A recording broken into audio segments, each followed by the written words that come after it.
Today, I'm going to teach you the 7 levels of knowing a tune, and this is going to help you memorize tunes, learn tunes, and never forget them. You're going to want to stick around to the last level because that's where I show you how to learn a tune so that you can't forget it. But before we get to that level, for that to make sense, you have to go through all of these previous ones.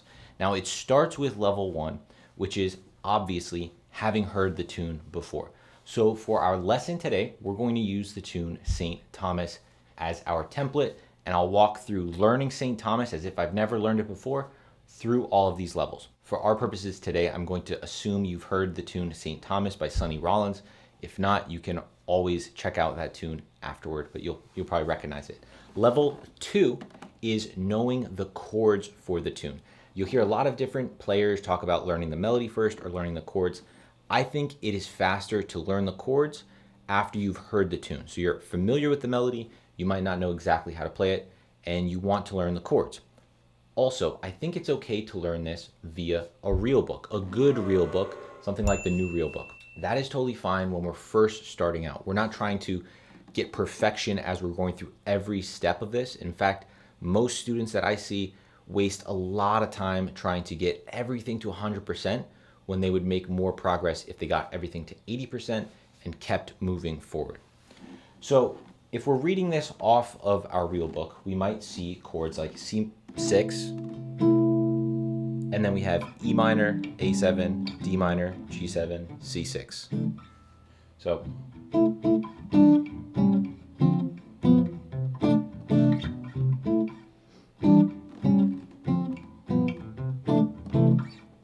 E half diminished, B flat 7, A7, D minor, A flat 7, G7, C, C7, F, F sharp diminished, C over G, G7, C. So we have those basic chords. There's a bunch of chords in here, although it's relatively simple. Now, if you go through playing the tune a few times, you will sort of know the chords, but how do you learn them in a way so that you actually don't forget them? There's a few things that you can do. A couple tips I have for you that I think will make a significant difference. The first one that I found actually helpful is because I play with the pick a lot, switching over to using just my thumb forces me to not rely on the muscle memory I've developed with my pick. So my brain is just more focused when I'm using a thumb because that's not the way I'm normally approaching the instrument. If you play with the pick, this can work for you as well. Another tip for learning this is actually doing enough repetitions of the tune. One trick you can do is, if say you have the sheet music right here, as you go through the tune, you can black out or even just put like a post-it. So I'll take a post-it right here and block one of the measures after each time through the tune. So I went through the tune, maybe I'm going to block off that first measure. I like doing it from the front to the end, so that makes sure that every repetition I'm taking away a measure. So I take away the first measure and I would still play it. You could play with the backing track. And so I have to remember, oh yeah, first chord's C. It's in the key of C. That's simple enough. And then I keep playing the rest of the chords that I know.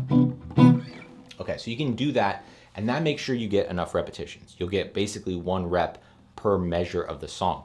And I would say that's minimum, bare minimum. Most of you guys are having trouble remembering the tune because you're not doing nearly the reps you need to. That's just the facts. The third tip that I would have for you guys on this is really understanding how to reduce the units of the tune.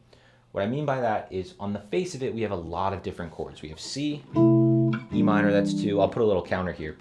So C, E minor, A7, D minor, G, C again. We do that progression again.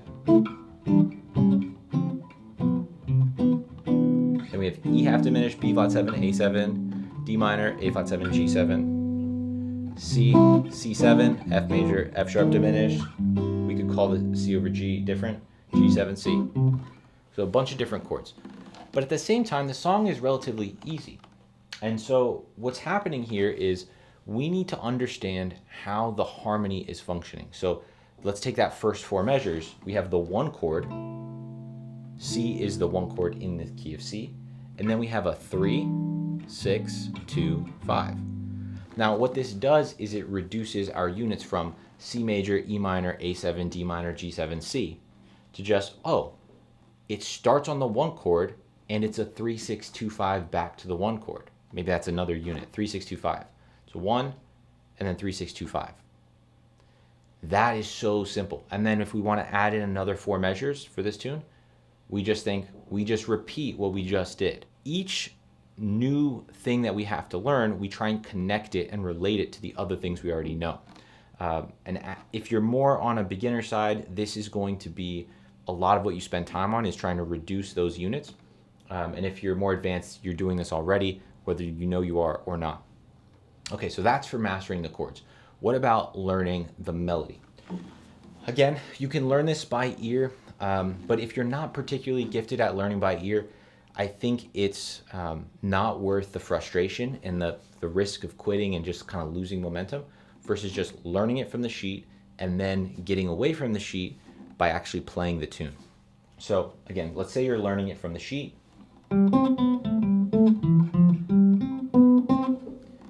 One thing you want to do when learning this, pick a position that is very good on guitar. I recommend the 5th position for most tunes in general. And pick an octave that's comfortable where you're not having to go too low or too high. So 5th position covers that for most tunes. After you've done that, we also want to learn the tune, not just from the exact notes that are there, but learn the melody note in relation to the chord. And you can do this on a phrase basis. You don't have to do it for every single note. If our first note of this phrase is G, I should know that that is the 5th of this key, and also the 5th of the chord I'm on at that point, C major. This comes into play later because if we want to move this song to a different key, we're going to have to really know that information, and you want to internalize that earlier in the tune learning process. So I do that for this part.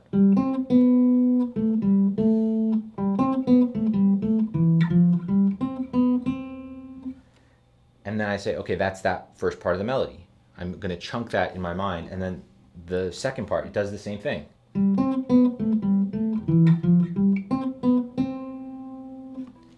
Okay, so again, we have the same phrase that we're going to play again. Now we have a new phrase, and you might hear it in your head, but you need to recognize, again, what is that note in relation to the chord and also the key. So in this case, when we get there, we have, so that's the 3rd, the 4th, and the 5th in the key of C. In relation to the chords we're on, though, it's the root of E minor 7 flat 5, 5th of B flat 7, 7th of A7. So you want to know both of those things as you're doing. That will help you. The more information and context we can give our brain for learning these, the melody, what does that note mean in reference to other things, we're just adding density of information here that makes it more likely we're going to remember it.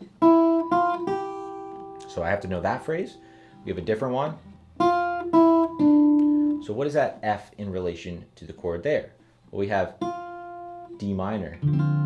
That's the 3rd of D minor, or the 4th of our key. Sharp 5 of the next chord, 5th of the G7. You get the point. Then we have our final phrase, right? So up until this point, kind of speeding through it.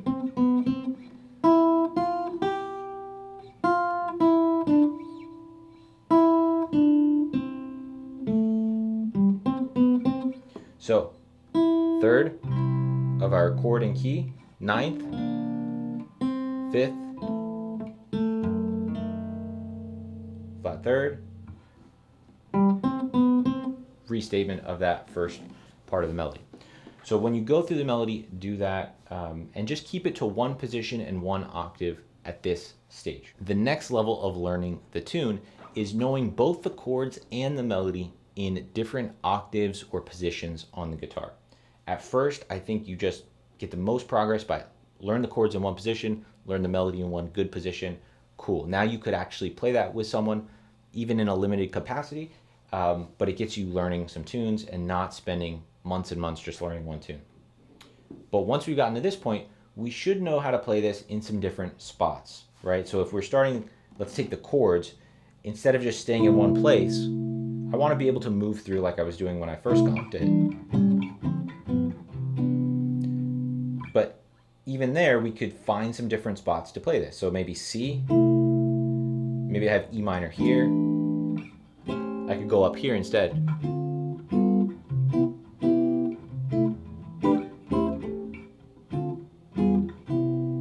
Even on the next part, right, we have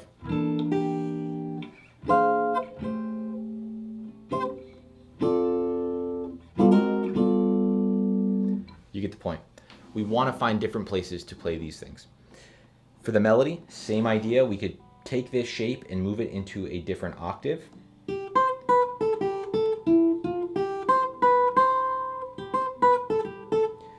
You can even move it into a different, so that's a different octave, but it's relatively the same shape I played it. You could start with a different finger and you'll get a different shape.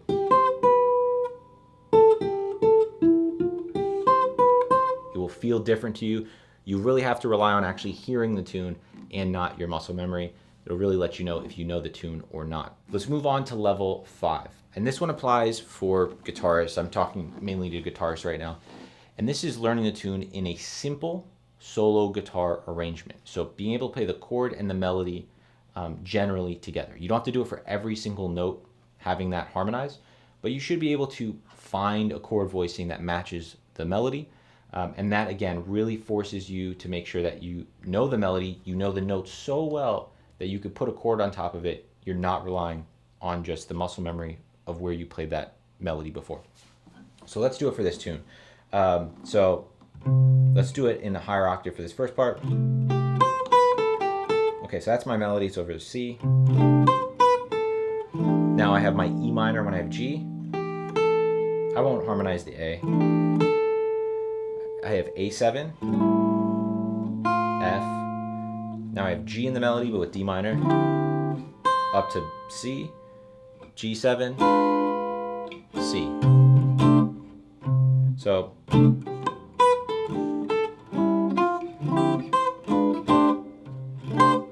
okay, now for the next part, E minor 7 flat 5 with E.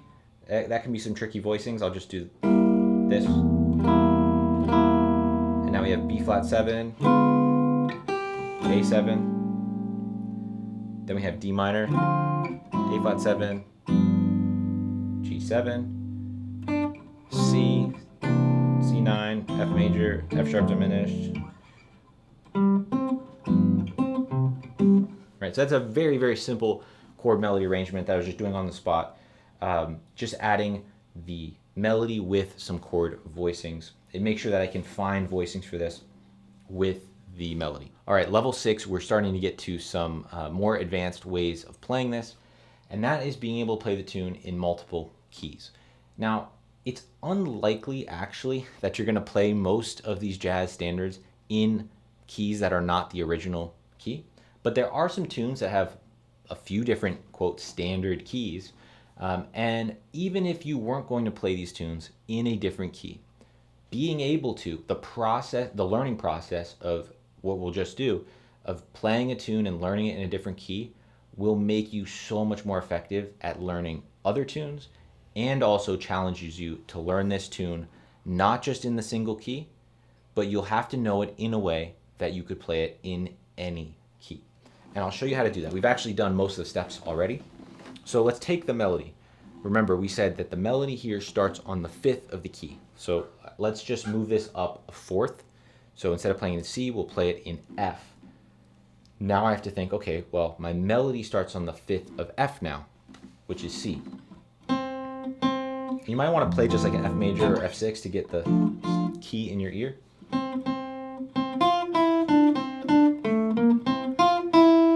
I'm really relying on hearing that leading tone. Da, da.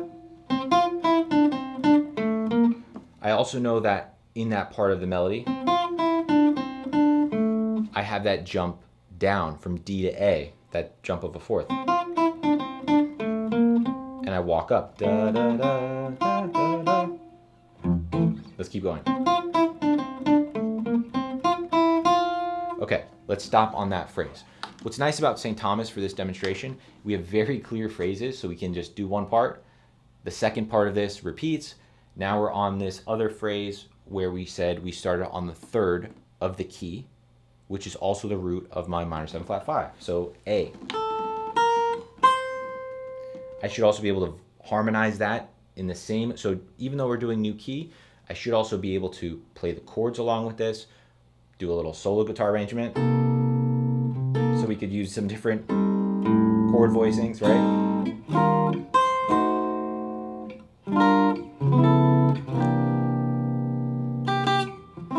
Right, let's do it here.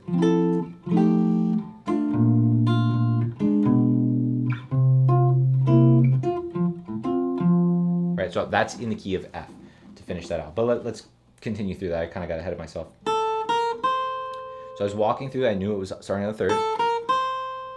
And I knew that the melody continued stepwise through the scale back down, right? I'm hearing that. I'm not necessarily thinking that explicitly, but because I know the tune and I've practiced it in all these ways, I can intuitively hear that it's moving in that way, that the steps are happening. Now, when you're doing this, you're going to make some mistakes with what you guess that melody is going to be, but your intuition on this will grow and develop pretty quickly. You just have to try and rely not on remembering what was that visualization of the chord on the sheet music or what was that note on the sheet music, but really just listening to that note. Is it going up? Is it going down? And then by how much? And you're trying to guess that, and you'll get better at guessing that as you practice.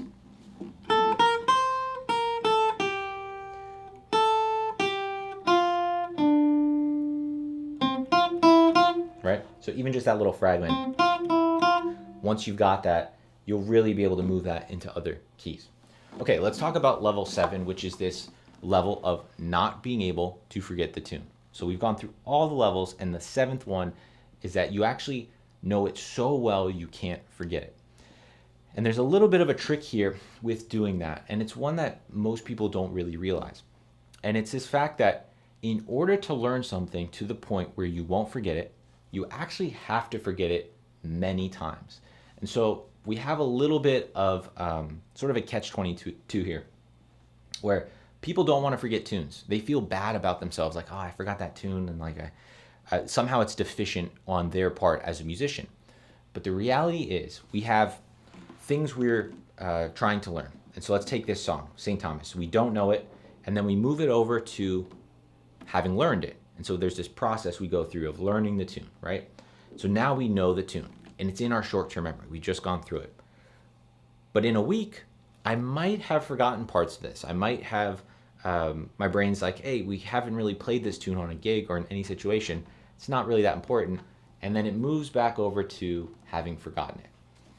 What happens now is that if I want to play that tune, I have to recall that tune. I'm not learning it in the same way as what we just did. Say it's called on a gig, or someone asked me to play the tune, or they want to learn it in a lesson.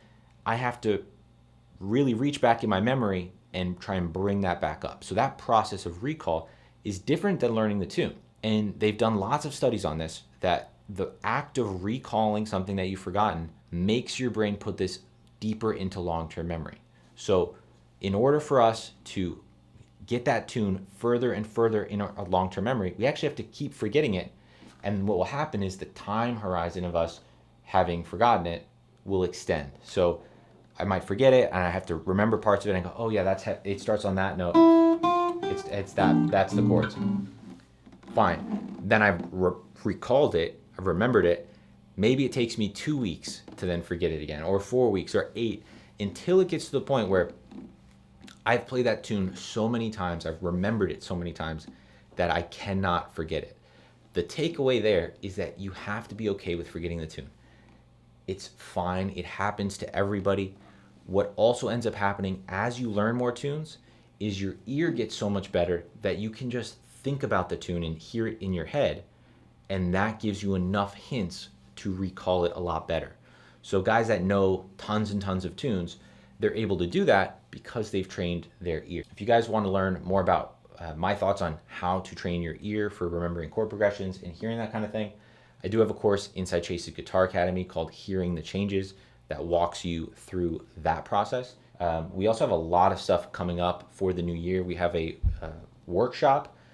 It's a live free workshop teaching you my thoughts on setting some goals, setting some projects, minimum viable practice routines, a lot of really cool tips on how to have a successful 2026 for learning guitar. Again, totally free. You can sign up below. What else? We have our 90-day jazz blues system starting on January 5th. We have my new Essential Jazz Theory class starting on January 7th. If you need help for any of this kind of theory stuff we were discussing. Just a lot of awesome stuff inside Chase Guitar Academy. We have Dan Wilson is coming back for master classes. Tim Fitzgerald is doing master classes on Barry Harris. If you sign up for the live class plan, there's a lot of cool things. Would love to see you guys. Check out a 7-day free trial down below. And let me know if this lesson was helpful for you. Look forward to seeing you in another video. Thanks, guys.